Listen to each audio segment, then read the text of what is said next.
Hari Om and welcome to all the divine Atmajyotis to today's Bhagavad Gita Satsang.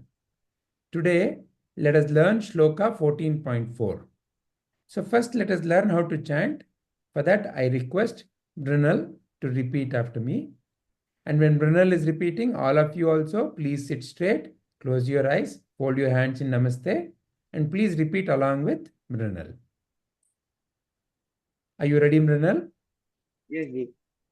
य-sarva-yoniṣhu kaunteya सर्वयोनिषु Kaunteya mūrtayaḥ sambhavanti ahaṁ मूर्तयः सम्भवन्ति याः tāsāṁ brahma-mahat yonir तासां ब्रह्म-महद् योनिर् ahaṁ bīja-pradaḥ pitā.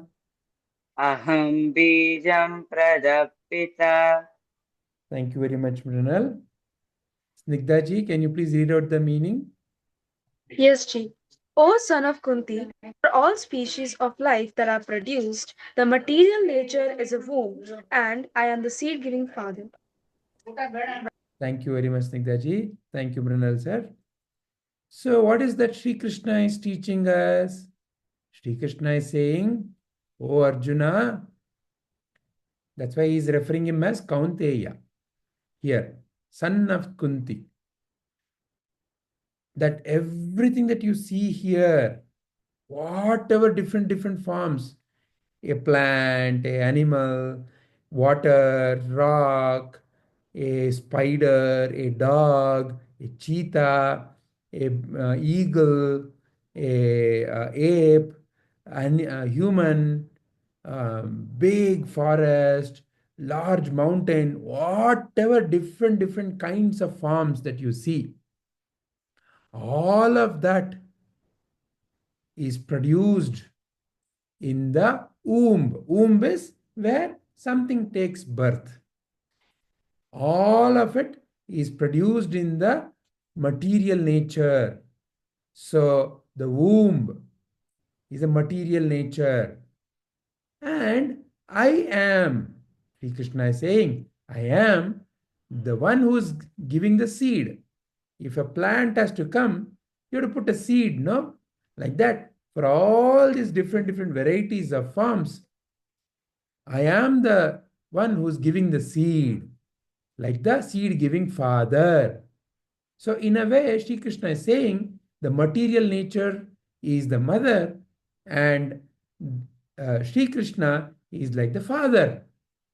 So what is that Sri Krishna is teaching to you and me? Let us explore that through a story, first of all, for today. So this is story which is titled as "Who is a better thief?" You all will probably say, "Sir, thief is always bad. How can there be a better thief?" But let us understand that. Okay. Yes, Nigda ji, you have a question before I begin? No, Ji, I just want to add how we could define better thief. We will discuss that. All right. So, who is a better thief is the title of today's story. Once one man was walking in the forest. Of course, it so happens that three thieves caught him.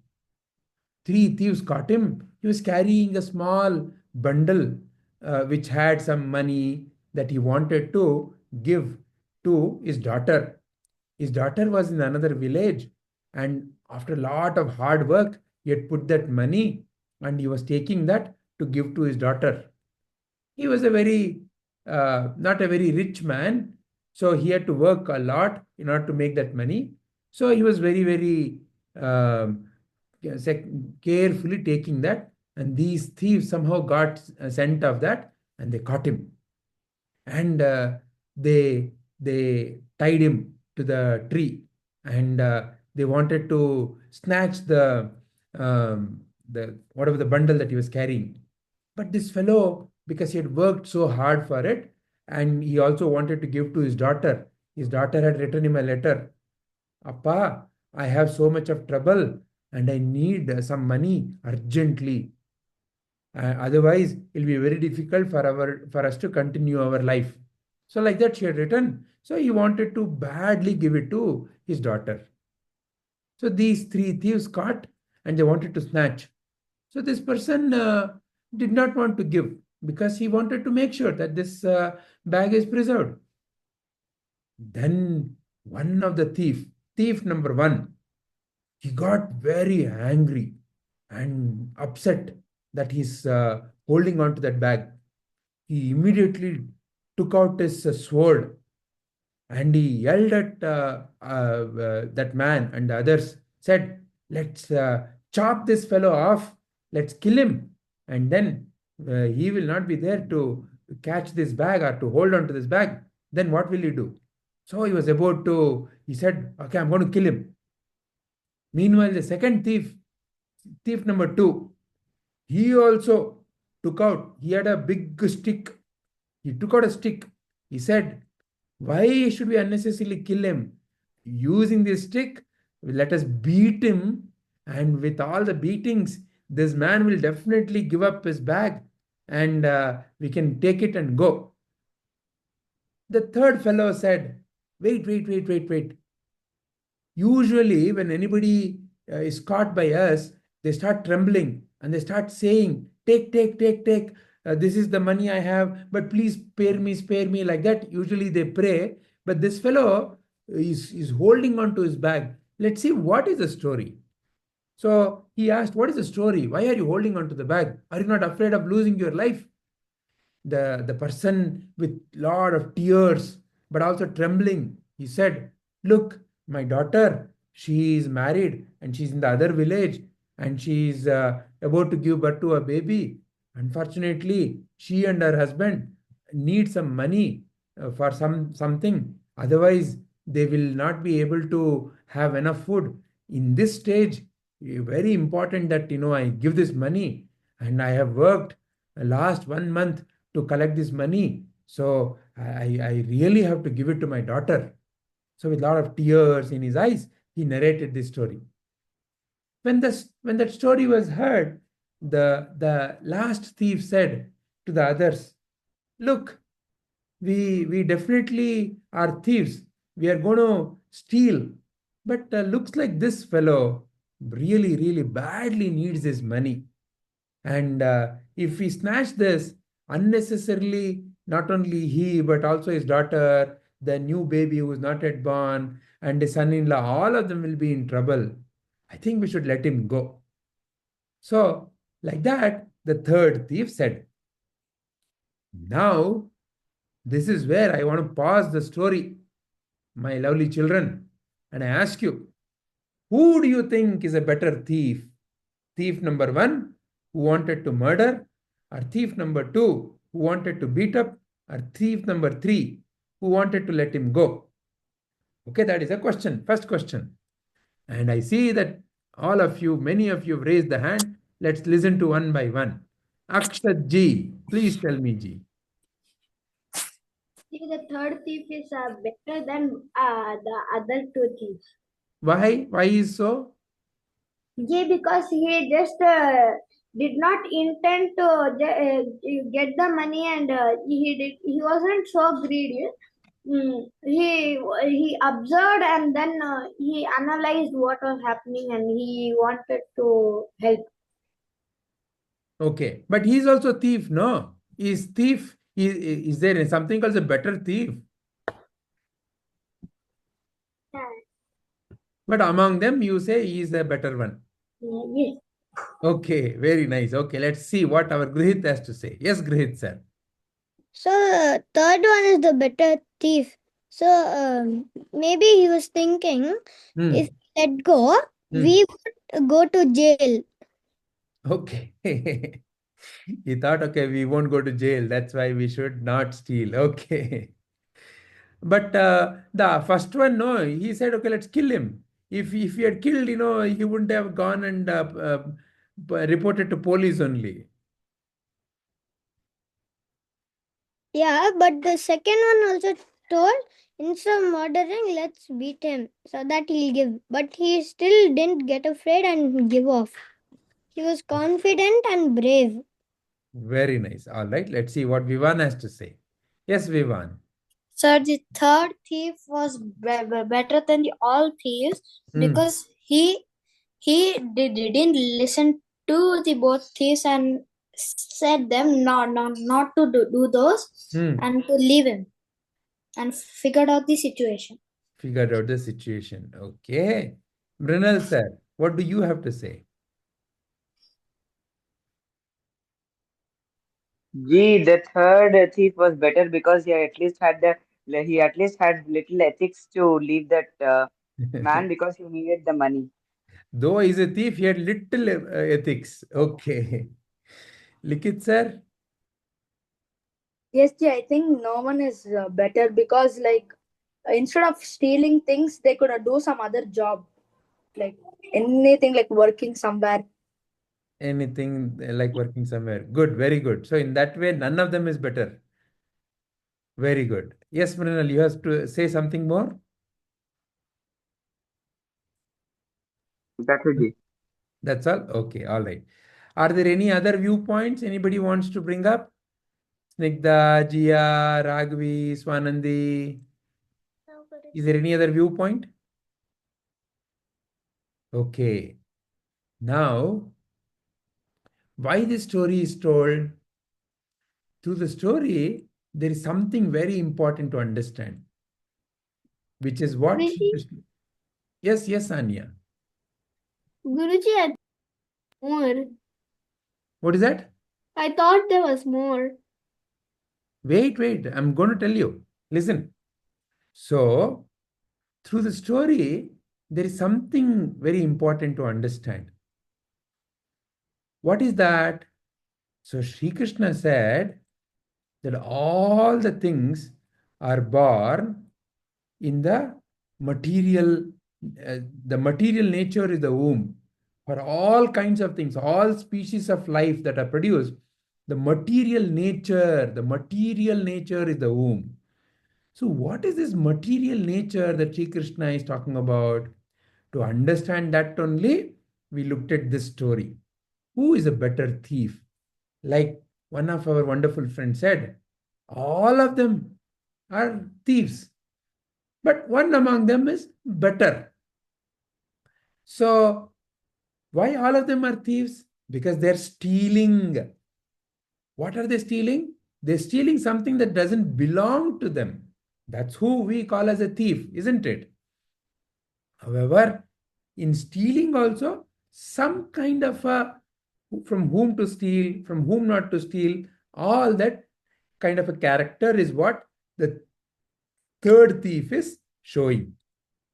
So in that sense, he is relatively better.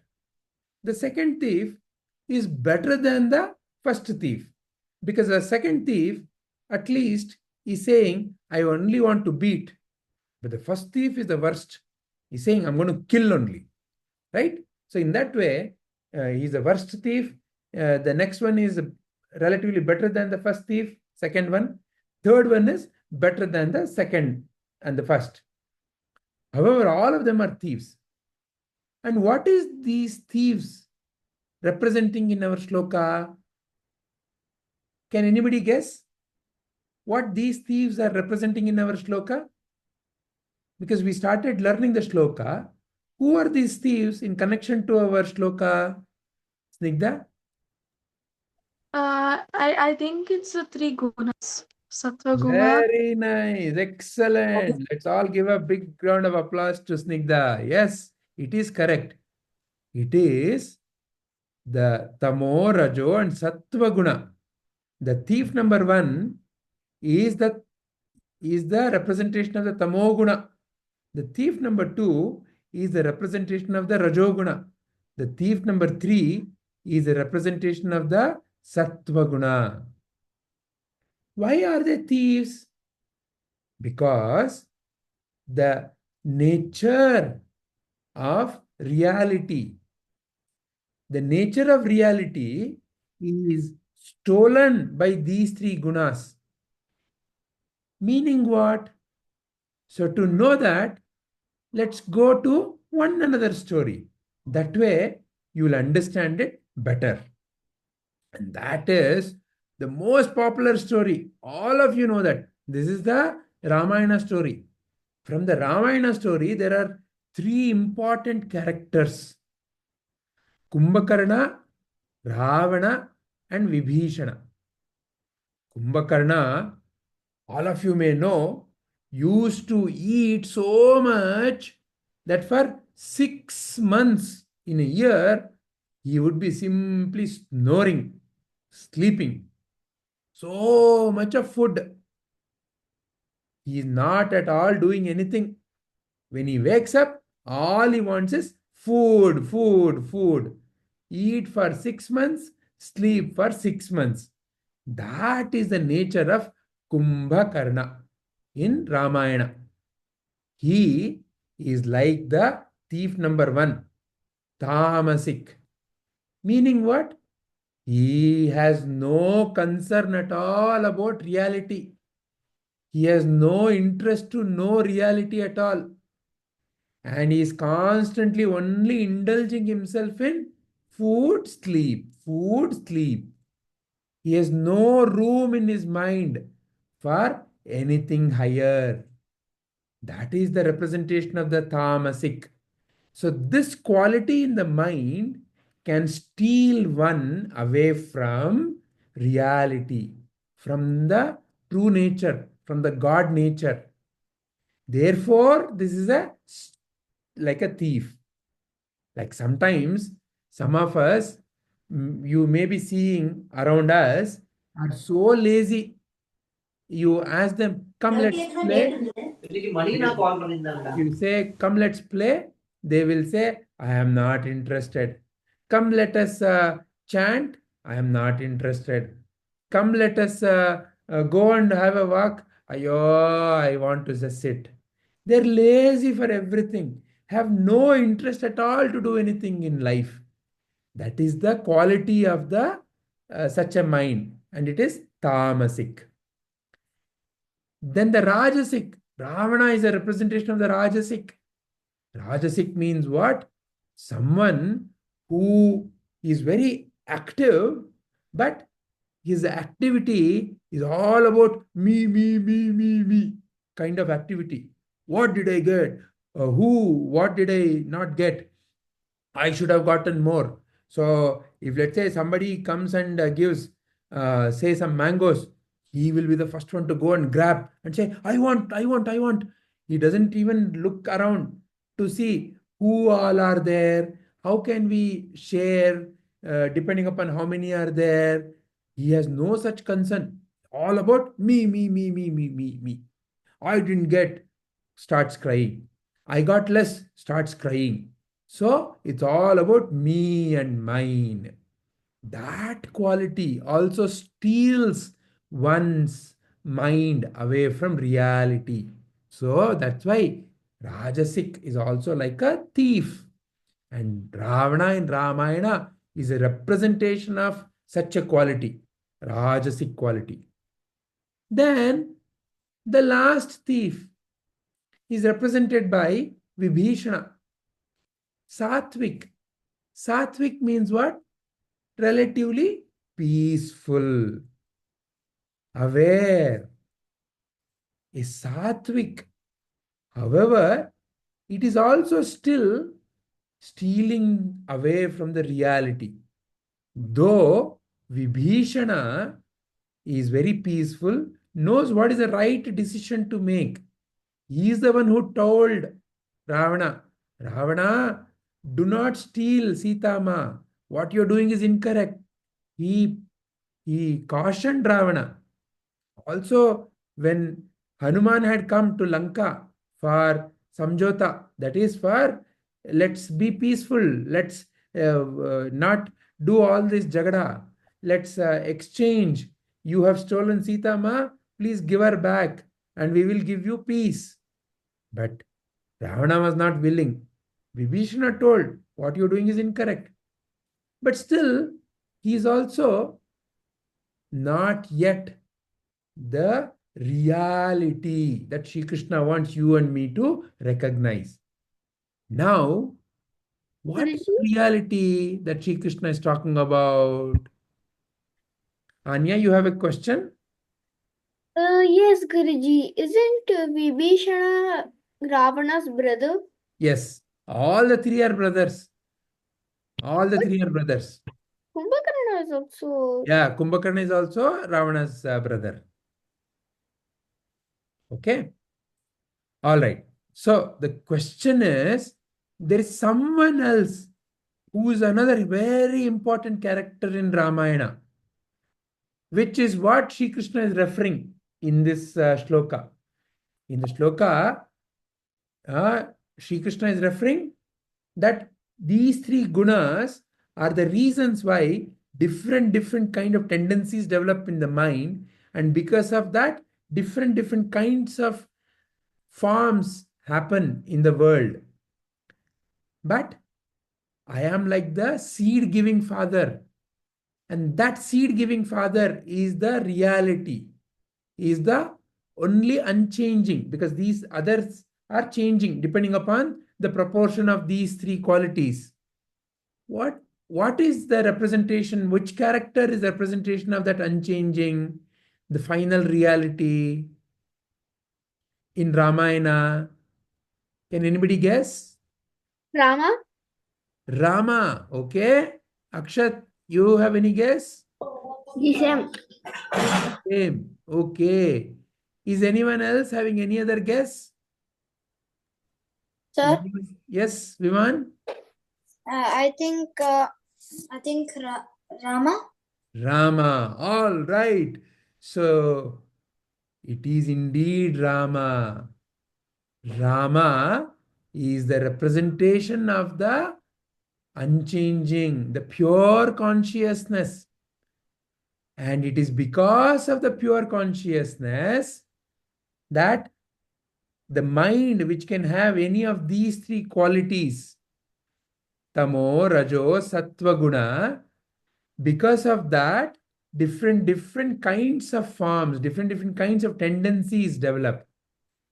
But Sri Krishna is saying, recognize that you, the real you, the unchanging you, is like Rama in Ramayana, pure consciousness. Rama in Ramayana is representation of that pure consciousness. So that reality has to be recognized. In other words, what Sri Krishna is teaching you and me through this shloka is that the changing aspects are represented by Prakriti. Prakriti is nothing but made up of these three gunas, Tamo, Rajo, and Sattva guna. And Purusha is representative of the pure consciousness. It is the pure consciousness which is giving the light to Prakriti. Without pure consciousness, Prakriti has no function, which is also represented by the Parvati Shiva. Parvati is representation of the Prakriti. Shiva is representation of the pure consciousness. So, here, Sri Krishna is teaching you and me, for all the forms that you see, the material nature is nothing but Tamo, Rajo, Sattva guna, is the womb. Because womb means that is from where different tendencies, and depending upon different tendencies, different behaviors and different forms appear. And pure consciousness, when Sri Krishna says I am, it is pure consciousness. Is the seed giving. It is the light of the awareness that is lighting up all the forms. This is the truth that Sri Krishna wants you and me to recognize. Anya, you have a question? No, Guruji, I wanted to say something. Yeah. What's I going to say? So yeah, this children, for humans, the children born in the womb, you may have noticed some of the children are like their mothers. Like if the mother is always in the tamasic state, uh, the child will also be in the tamasic state. If the mother is in the Rajaguna state, then the child also will be in the Rajaguna state, like that. Correct. Yeah. So depending upon the environment, depending upon the circumstances, what qualities go into the mind, that has a tendency to develop. However, by recognizing that you are above these three qualities, you can start changing the nature of your mind. Swanandi, you have a question? Yes, Ji, I had one. Yes. You mentioned that pure consciousness can exist without Prakriti, Correct. right?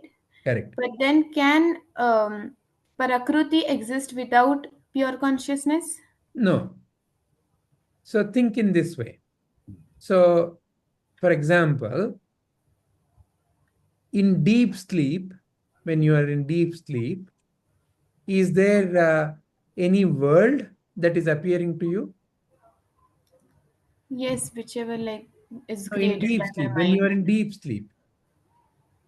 In When deep you're sleep. in dream, there is some kind of a dream characters are appearing. But when you're in deep sleep, you will know only when you wake up. And when you wake up, you say, oh, I had a good deep sleep, right? When you Yeah. have such a good deep sleep, is there any world? No. No, right? But are you there in deep sleep?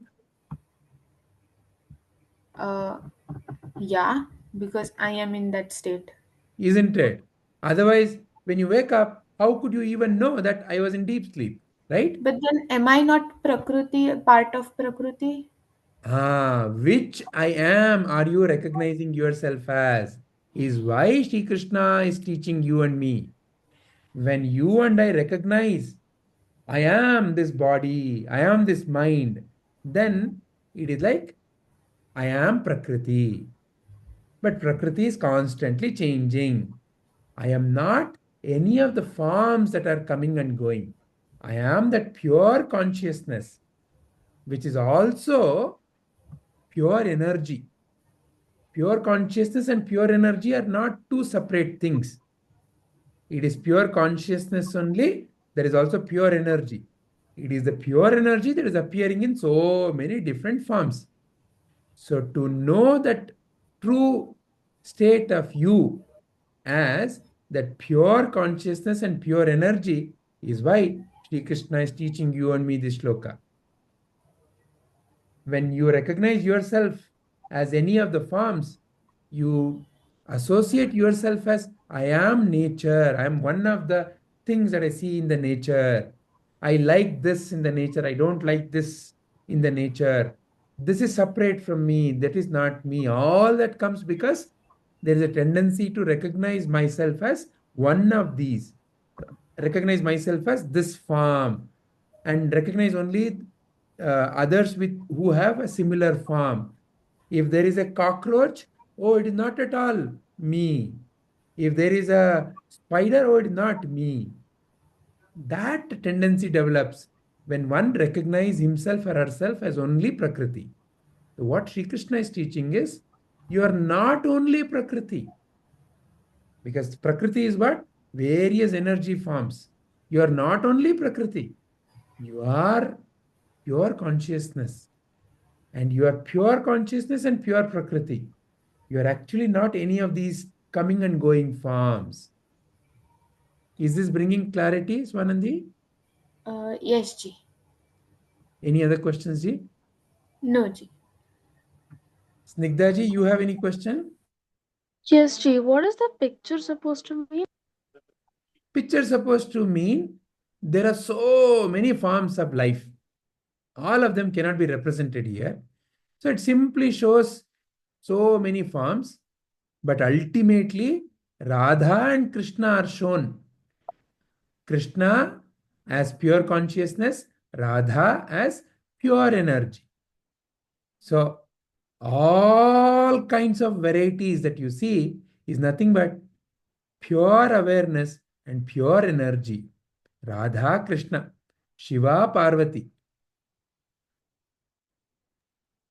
Okay, Ji. And the line next to it, infinite and zero.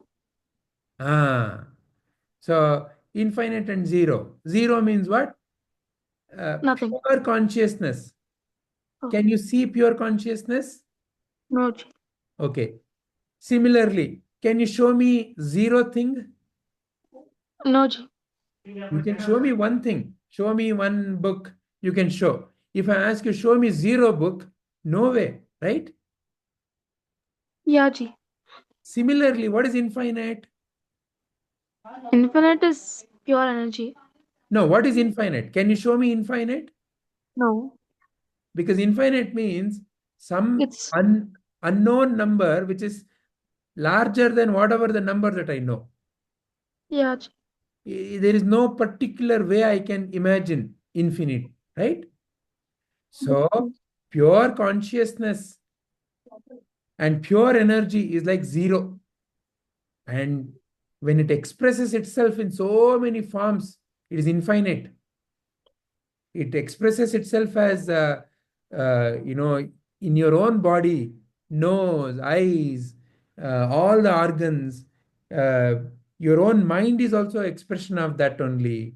Then people around you, all the animals, every variety that you see, beyond whatever you can even see. If you go to outer space also, so many billions of galaxies, stars, everything is nothing but various expressions of the same pure consciousness and pure energy.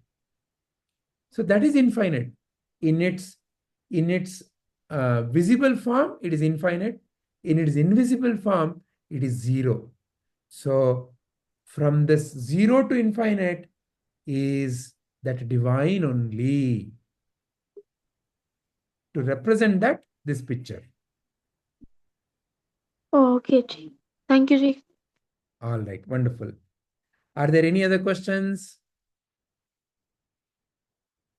Okay, if there are no more questions, I would stop my explanation here, and I would love to now listen to each one of you. What you understood from today's shloka and today's story and explanation. Yes, Anya ji. Guruji, I learned about the three gunas, about what they can do to your life. Like Sattva-guna brings happiness, and then Rajasic is like, about me. And then Tamasic is laziness, like we're not caring. Very nice. Anything else you learned? No, Guruji. Thank you very much, Anya ji. Welcome. Grihit sir. So, Guruji, I understood that the three thieves, so the third thief was a better thief. He was a good person. Maybe he didn't want to hurt him or do anything. He just wanted him to let go him free. So that's what I understood, Guruji. And how do you connect that the third thief or the three thieves to this shloka? What is the connection that you are seeing, Grihit ji? So the first thief was the first guna was yeah. Can you show the three gunas? Sure. Yeah. So the first thief was tamas, and the second thief was rajas, and the third thief was sattva. True. So, and what is the connection to the shloka? So means that means sattva means good Correct. The last thief you observed, he was relatively peaceful. And because of that, he could see something that the others were ignoring. Like that, the sattvic quality of the mind enables you to see the truth. That is why sattva is also called as revealing power. When the mind is sattvic, it can help you identify the truth. Wonderful. Thank you very much, Grihitji. Akshat sir. I understood from the story about the three gunas. Thus, all the three gunas are there even inside us also. Like, say we want to sit and write a homework, all the three kinds of thoughts will come. First thought will be, no, I want to go to play. Second thought will be, no, I will write after a little bit. Now I will go to sleep for a while. And the third thought will be, no, I will sit and write. So we have to choose it among ourselves. And also I understood that you cannot show that zero as well as infinity. So the Prakriti is as in invisible form it's zero, and visible form it's infinite. Very nice. Very nice. And an excellent example. Thank you very much. Jia ji. Guruji, what I understood that is in the three thieves, the first one wanted to kill, and it was even worse that that person's karma will become very bad. Then the second one wanted to beat him so that he would give up.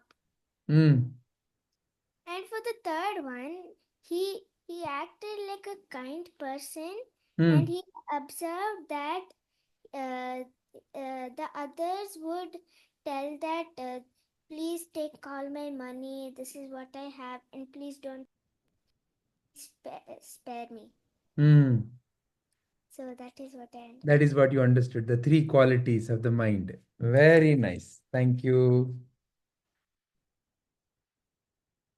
Vivan sir, what did you understand? Sir, I understood the three gunas, and I understood the third thief was relatively better. And I also learned that infinite, when it is like when just can't explain it, sir. Okay. What did you want to express about infinite? Is it that about it is, if it is like told that this much is infinite, you can't do that because it's unlimited, and the other infinite is like zero. Excellent. Correct. It's like the other infinite. No way to know what is zero, no way to know what is infinite. Very nice. Thank you very much, Vivan sir. Likit ji, what did you understand? Yes, ji, I understood that all the three thieves, instead of that, the first one was tamas, and the second one,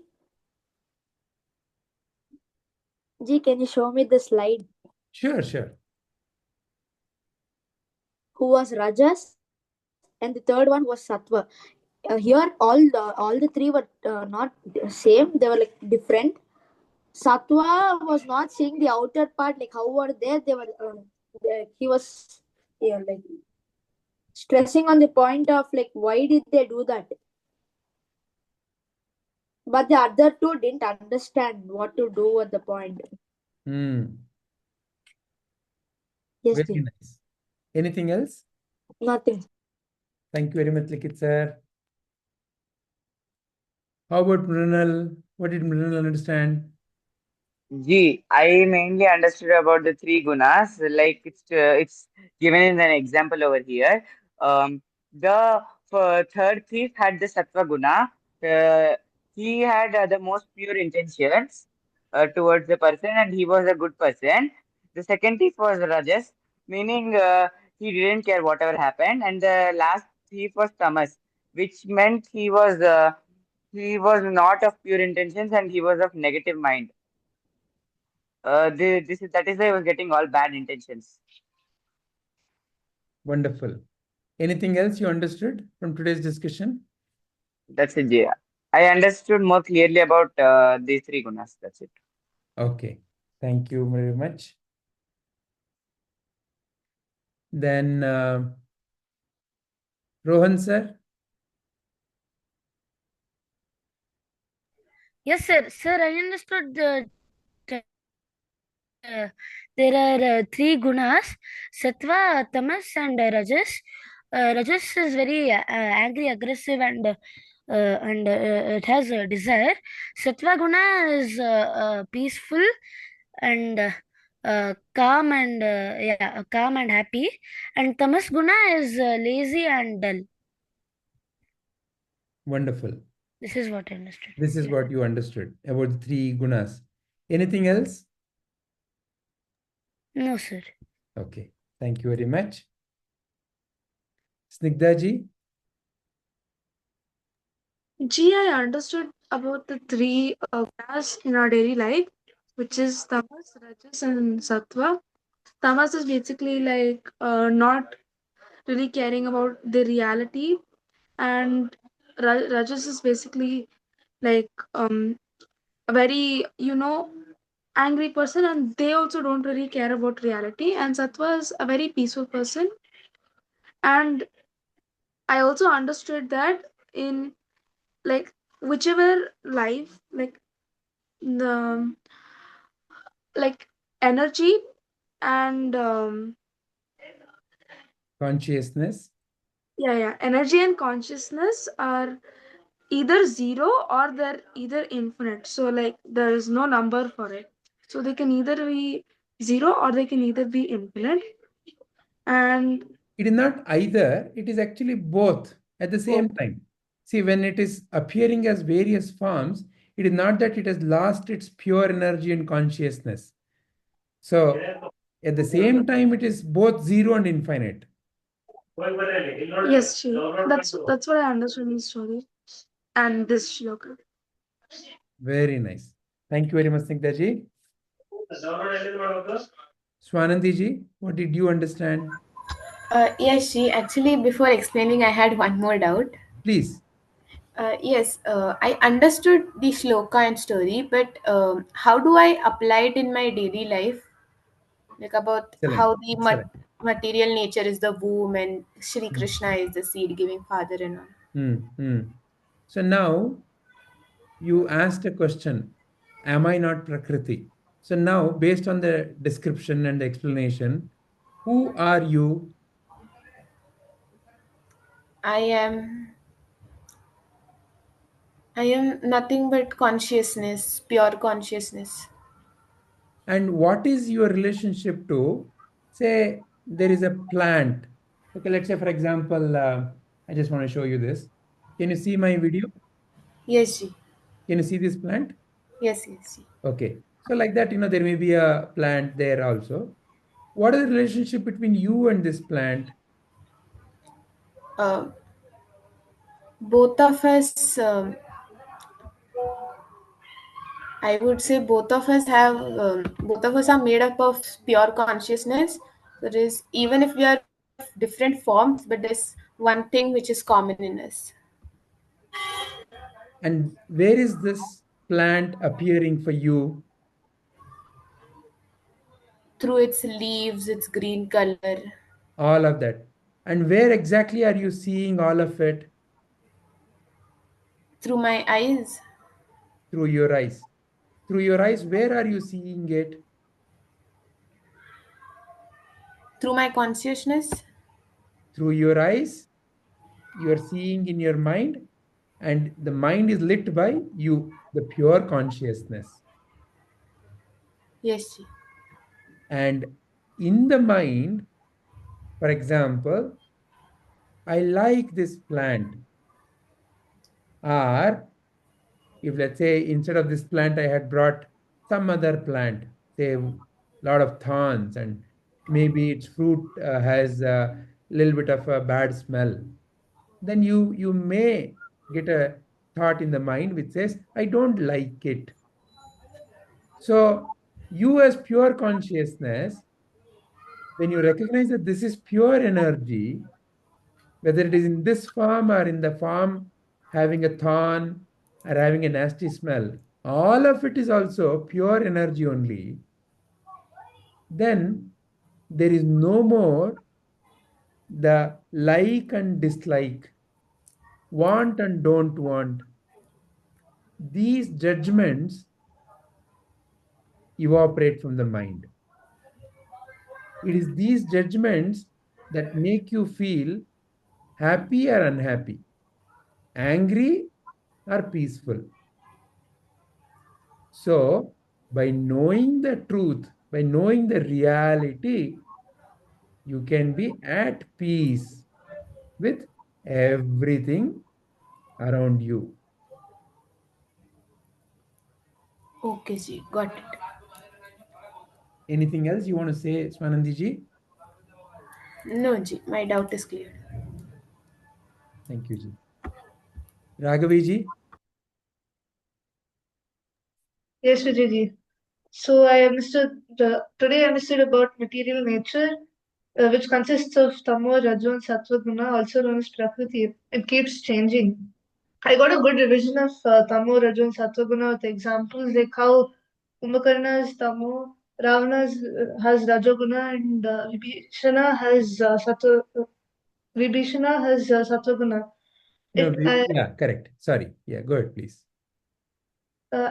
And Rama is a representation of pure consciousness. Pure consciousness is like a seed, and it gives light over all of the gunas. It also helps us distinguish between the type of gunas. I also understood that consciousness can exist without prakriti, but prakriti cannot exist without pure consciousness. And that everything around us is just an expression of pure consciousness and pure energy, and all of it is just a manifestation of God. Yeah, it is this together, Purusha Prakriti, is what we keep referring as the totality, the Purna, what we call as God. And this is not two separate things. Though for understanding purpose is shown as two separate things, is not two separate things. Pure energy is pure consciousness is pure energy. Okay, so when we truly understand that and live every moment with that clarity, then we stop liking, disliking.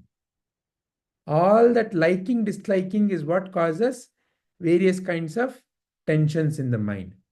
So you can be at peace with every situation, with every person, with every behavior, with whatever that comes to you. You can be at peace. Are there any other questions, or anybody else wants to add anything more? Wonderful. Yes, Snigdha ji.